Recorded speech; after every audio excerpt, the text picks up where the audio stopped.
What is up, everyone? Welcome to the Fun with Friends podcast. I hope you're all doing well and staying safe. Maybe you've gone on an adventure lately. Today, I am back with Geneva of Unwrap Your Map for another travel snack. So I hope you're hungry. If you're new here, we've done a few other travel snacks with Geneva, as well as a full-length episode in season 2. It's episode 10. And I would highly recommend everyone go check these out if you are interested in travel, if you need some packing tips, you want to know what it's like to work abroad. Geneva covers all of these topics. She has an insane amount of knowledge on those topics. So definitely check out those episodes after you listen to this one, of course. And, get your travel knowledge up to snuff, up par. My phone's ringing. 1 second. We real professional here. And if you're new here and you're not sure if this is actually the Fun with Friends podcast, it is indeed. If you're wondering what the hell is a travel snack, I'm going to tell you right now. Like I said, Geneva has so much knowledge to share, and she's a fantastic guest, and I love podcasting with her. So we thought it would be a good idea to do a fun little series of 4 or 5 episodes called Travel Snacks. And they are short little 30-minute episodes centered around a specific travel topic. And so if this is your first travel snack, welcome. We hope you enjoy it. And if you've been here before, welcome back, friend. Geneva, you came back for another one. I'm back. Ready. Back and ready. Yes. I am so looking forward to this episode because it was something that we had talked about when I was planning my trip to Ireland. And it's a topic that I didn't think I would have an issue with or that I would bring up. But one of the things I was worried about when traveling alone, traveling solo for 3 months, was getting lonely and making friends. And I'm very much an introvert. So when this kind of came up, I brought it up myself. I was like, oh, what if I get lonely? And how do I make friends when I'm traveling? And you had some really great advice and a solution to that problem, which was looking at staying in hostels. So that's what we're talking about today. Yeah.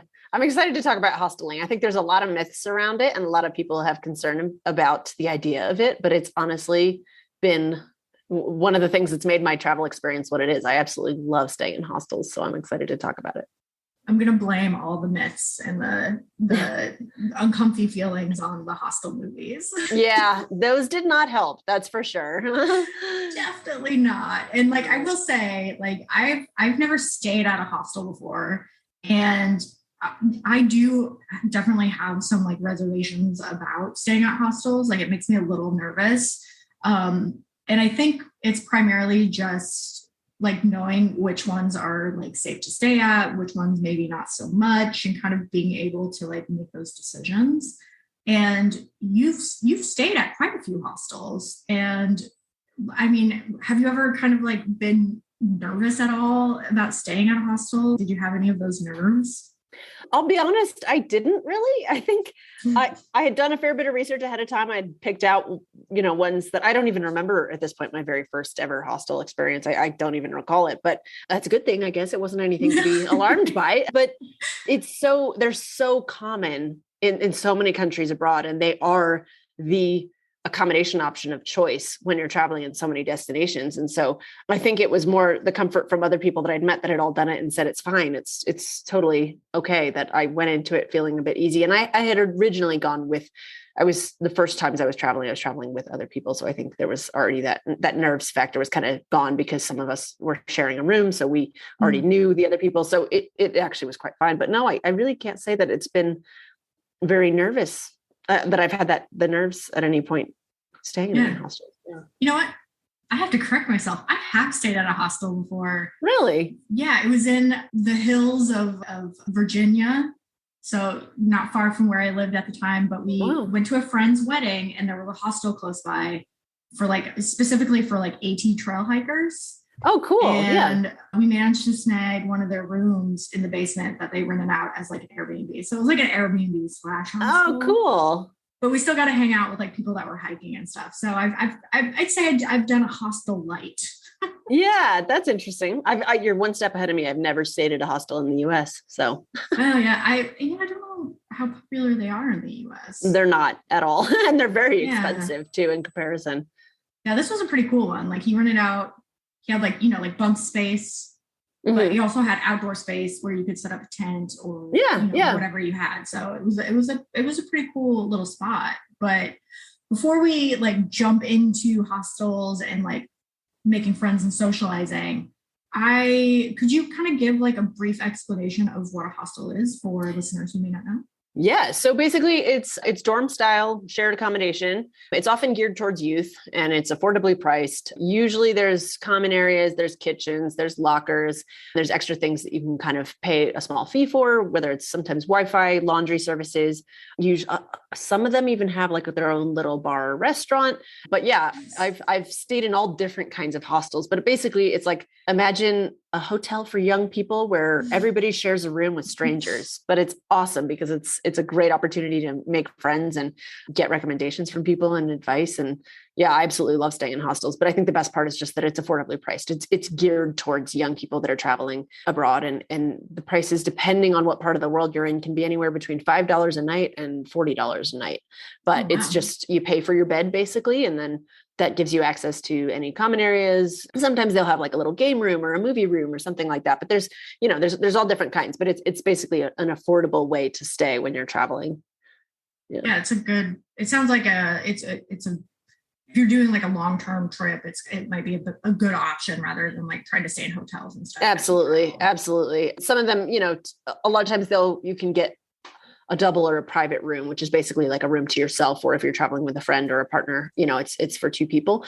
But the majority of the dorm style rooms are going to be anywhere between 4 beds. And I've stayed in ones as big as 24 bed dorms. Damn. Yeah, that's a lot of people. Peeps. Those are cheap. Those are really cheap, but let's just say you get what you pay for. Whoa. So not a lot of sleep. Yeah, that's a lot of people in one tiny place. Yeah. So when it comes, because this again is kind of something that like I've thought about, like how do I know if a hostel's legit or if it's like going to be a good place to stay or maybe a little shabby? What are some things? How do you decide? Yeah. What should we look for when picking a hostel to stay at? Well, here's the thing. There's a couple of websites that are specifically geared towards, making hostel reservations. So there's my personal favorite is hostelworld.com. And then my backup is hostelbookers.com. And then last but not least, sometimes I'll go to booking.com and you can occasionally find hostels on there. But if you're looking for a hostel specifically, I 100% say hostelworld.com is the way to go.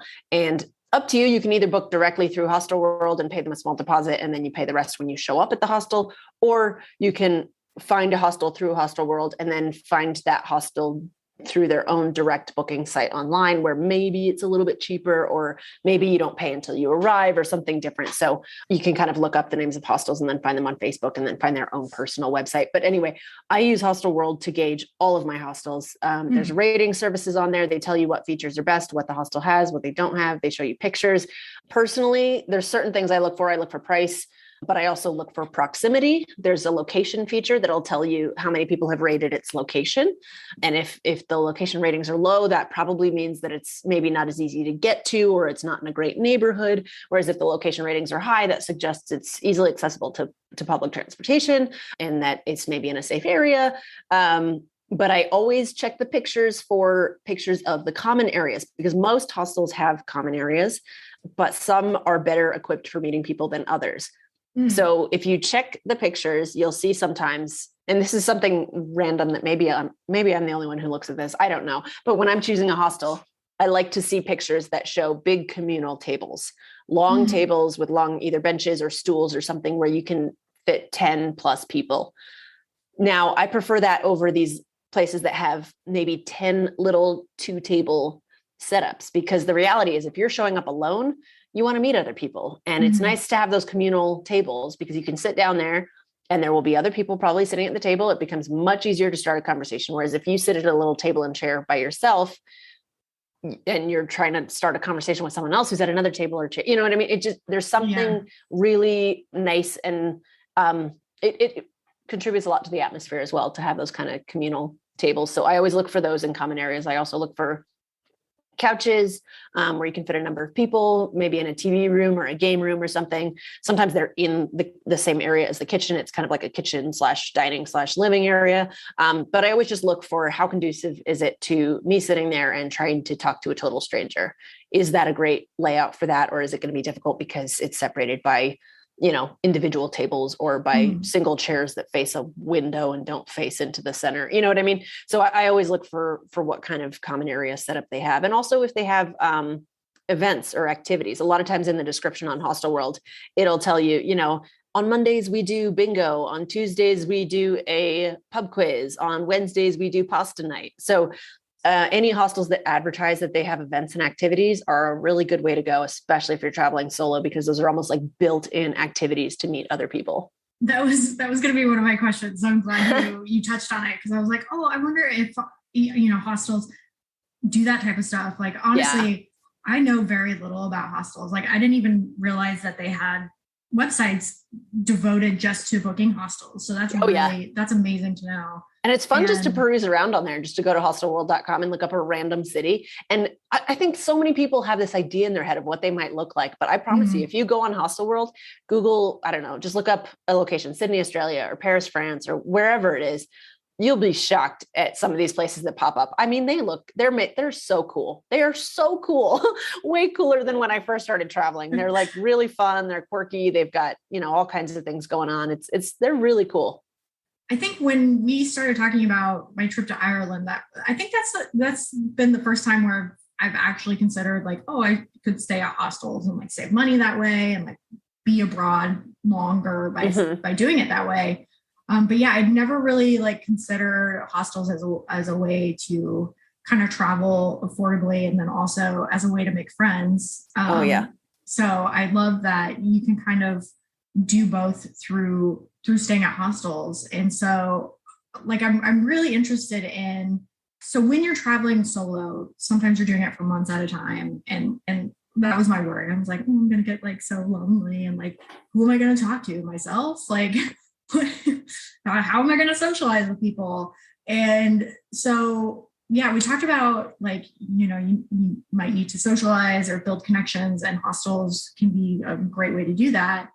And, for me, I can be a little shy around people. And so I was wondering if you had any kind of like, what are some ways that you can engage with others at a hostel? And I mean, you kind of just mentioned one, which was like outings, which I absolutely love. I think that's such a great idea for hostels to kind of host like events and things to get to know other people. But like, are there any other ways to kind of like get in there and kind of like chat with people? Well, definitely. I mean, the events and activities are a huge one, and sometimes some hostels have their own little tour booking desk, depending on the area that you're in. If there are things that commonly happen around there, like some kind of a walking tour, or I don't know, maybe there's something particular about the area that people tend to do when they're there. A lot of hostels will have, if it's an established one, they might have a certain tour running. Every Tuesday we take a trip to this waterfall that everyone wants to go see, or we take a walking tour of the city, or whatever it may be. But those events and activities are definitely the biggest, one of the best ways, I think, to kind of connect with people when you're on your own. And a lot of people will be doing those solo. So it's a bunch of solo travelers coming together in an event, have to meet people, but have to, participate in the event. But definitely check for those activity walls and things like that. For the ones that have a bar or a restaurant attached, I actually think those are a good way to go too, in terms of meeting other people. But if not, it's funny because sometimes they'll have either a bar, restaurant, or they maybe don't have that, but they do have a kitchen where people can do all their own cooking. But the kitchen can be a really great place to start conversations with people.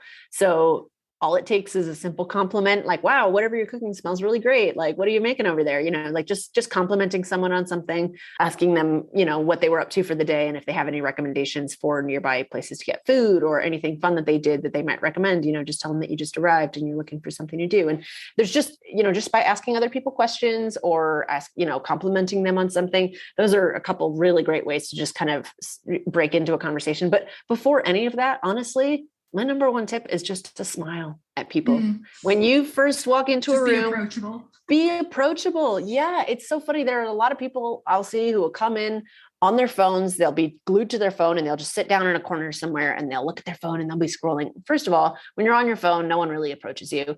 If you're talking to another person and you guys don't look like you want anyone else to come over, no one will approach you. But if you're trying to meet people and make friends, walk into a room, smile, pick that one other person who you see standing by themselves, smile at them, sit somewhere nearby, maybe ask them a question. But that smiles are universal. You know, if you're dealing with people that are from all over the world that speak all different languages, a smile is one of those things that means the exact same thing everywhere you go. It says, hi, I'm nice, I'm approachable. If I try and talk to you, I'm not weird. I'm just smiling at you, like I'm open to being friends. And so I just think that's the main thing you can do to try and kind of break the ice with people is just smile at them and then, ask them a question or compliment them on something.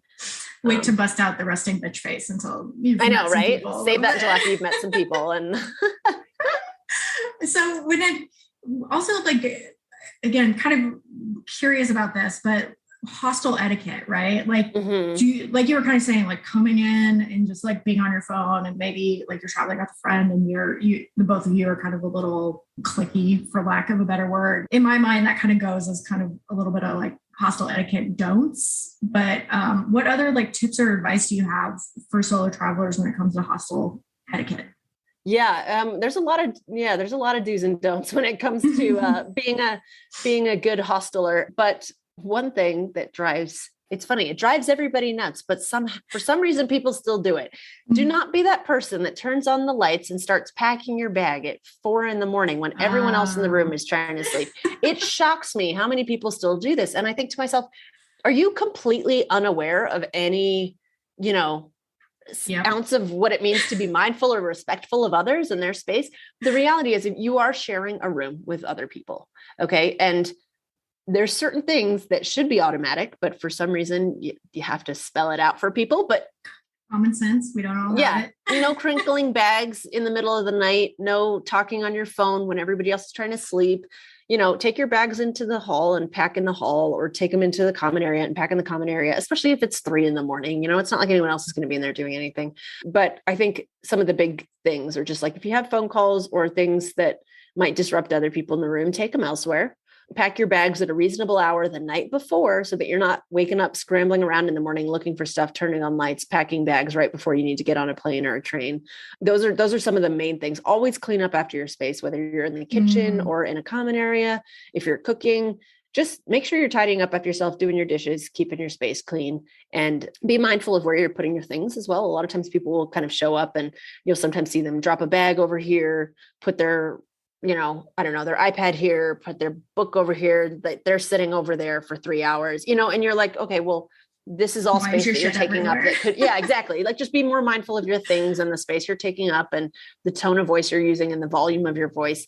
I think that's something particularly interesting for Americans, because we have a really bad reputation sometimes for just being loud as well. Well, the way that we are, shall we say. But yeah, our voices are often raised higher than a lot of other people, and that can be disturbing sometimes. So just, adapt to your surroundings, try and be aware of the people around you and aware of space and aware of, whatever it is that you might be doing, and find ways to make sure that you're not really, disrupting other people. And for goodness sake, being respectful of others and their space and their time and their, everything. And to be honest, sometimes when I'm working with clients, I realize a lot of people, especially of a certain generation, are not necessarily using the Facebook in the same ways that some of us have. But I actually do recommend that people consider getting on it just for the purposes of joining groups to connect with other people when they're traveling, because it's actually a really great way to get advice, to get insight, to meet people, to make connections, especially if you're doing a working holiday visa, for example, or one of these, the Spain Auxiliaires program, or one of these other, experiences in living and working abroad for about a year. There's often Facebook groups for all of those things that are happening, and they'll change, there'll be different ones for different years. But I'm actually still in quite a few of the groups I was in when I was in Australia and New Zealand. So there's an Australia backpackers, there's New Zealand backpackers, there's Spain Auxiliaires group, there's a number of different groups tailored towards specific experiences or specific locations. On the other hand, if you have specific hobbies or interests that you want to share with other people, you can join Facebook groups for those interests. Like, I think aren't you also in a photography, or maybe I was suggesting that you go into a photography group for the UK. Oh, yeah. I actually, I don't know if I ever joined that group, but okay. But yeah, I remember you telling me about it. Right. There's groups for different hobbies and interests too. So if you don't want to look for a location specific group, you can look for a group that focuses on interests that you have or hobbies that you have, and then search the location after it. Search photography Australia, or I don't know, podcasting Scotland or something. And there's probably groups for these things. And you can join these groups and say, hey, I'm going to this area at this time. Does anyone know anyone here or have any recommendations? And you can quickly start forming friendships through these online spaces. And the thing that's interesting enough nowadays is I think most people know how to filter out real accounts versus fake accounts. And there's some accounts you come across and there's 4 photos where the person looks like a model and, there's no other content related to them, versus an account of a person that has a bunch of friends and has years worth of photos behind them. And you're like, okay, I know you're a real person. You know what I mean? So I think it's become easy enough to filter out the spam these days. But those groups can be incredibly useful for making connections with new people that either share interests or are in a same area at the same time. So definitely Facebook groups and just any travel groups in general. There's a couple apps for that as well. Yeah. So I want to know what some of your favorite moments have been while you have been staying in hostels. Oh goodness. It's weird. I feel like I should have more crazy stories around these things. And I always kind of panic whenever someone's like, tell me a specific story. I'm like, I don't have any. I don't know. But I've made some great friends at hostels. I really have. Some of my best friends now are people that I met in a hostel at some point or another. And we ended up being friends and hanging out and staying in touch after our travels. And so I've met some amazing people, but I think some of the most fun things I've been a part of are making plans for future destinations as a result of people you meet and conversations you have. And I remember sitting in a hostel. Was it Vienna, Austria? Yeah, I think it was in Vienna, Austria, sitting at a table with a couple people. And I was originally planning on heading to Budapest, Hungary after that. And met a couple people at the table and they were like, oh, everybody's talking about Bratislava, Slovakia. You have to go there. It's really cool. Everybody's been checking it out. And I've heard a lot of good things about it. And randomly over the course of this conversation, by the end of it, this friend who I'd made at this hostel, she and I were like, yeah, why don't we go there? Why don't we just add that to our plan and do that before Budapest? And, it was just so cool to be able to completely be spontaneous like that and know that we hadn't planned our trip to the point that we couldn't make those adjustments, and to just add something in based on recommendations of people that we'd met, that we'd, enjoyed their company and that had good things to say about this good place. And so I have fun memories of making spontaneous travel plans during my travels as a result of conversations with people I'd met. And so, memories related to that. And also when I was in New Zealand, there's a hostel, one of my favorite hostels ever. What was it? Rainbow Lodge, I think is what it's called. And it's in like Taupo, New Zealand, which is one of my favorite areas actually. But obviously Lord of the Rings was filmed in New Zealand, or parts of it were anyway. And so there's always a lot of Lord of the Rings stuff happening, but there was one super rainy day where everyone was just hunkered down in the movie room watching Lord of the Rings marathon. Oh my gosh. And it was just fun. It was just one of those things where you're kind of like, what else are you going to do on a day like today? And when you're traveling, especially long-term, you need those days. You need those lazy days to kind of recuperate and recover and feel like you're not just gunning it every 5 minutes and going places and doing stuff. You have to relax and enjoy and just be present and enjoy people's company and do things like that. And that was another, fun memory I have of a fun time, just doing something very basic, but with new fun people in a new fun place and just riding out a rainy day together. Yeah. Oh, yeah. Those make me very happy. I'm smiling a lot as you're talking because I'm like, oh, like all that sounds just like so, I don't know, like pleasant. And like, I can see why they are some of your favorite moments because they all sound like, I don't know.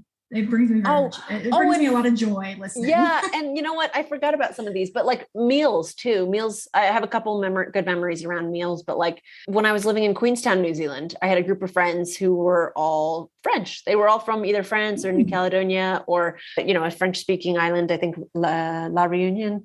And we just had basically a meal together. We just made a giant family dinner and sat around one of these communal tables and just all shared a meal together. And I think it was around Christmas time. It wasn't Christmas themed, but it was, it was around that time of the year when everyone's missing their family and used to being home. And so that was a good one. And then I've had, Friendsgiving, Thanksgiving type dinners at people's houses as a result of friendships made at hostels, and also trying to host a 4th of July in Australia with a couple people I'd met, but a lot of times good things happen over meals and sharing culture and customs with other people. And that's always been fun too. Those kind of experiences.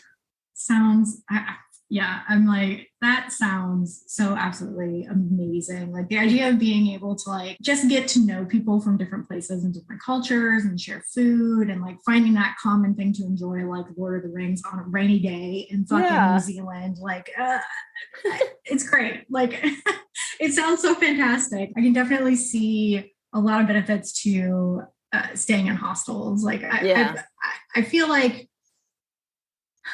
I think, all honesty, I would still probably be a little nervous about like finding a hostel, but just knowing that there are websites, like you mentioned earlier, that you can kind of like do all the reviews and see pictures and stuff makes me feel so much better about it. I honestly, that's how I book all my hostels. And I have never, it's people ask about weird experiences. I've never had a weird experience because it is a very American thing, I think, to think of this movie and to think of the bad connotation that comes with that. But like the hostels I've stayed in, I mean, if you book them through something like Hostel World, it's a real place. And you can see by the pictures, it is established, it is organized, there's honestly nothing for people to be worried about if they're booking through the right ways and looking for the right things, checking the reviews. Because a lot of these places will have thousands of reviews. And this is an established website. This is an established booking website. So check it out, because you'll see what I mean. When you get there, you'll be like, oh, geez, why would I be nervous about staying in this place? When you see the photos, you'll realize how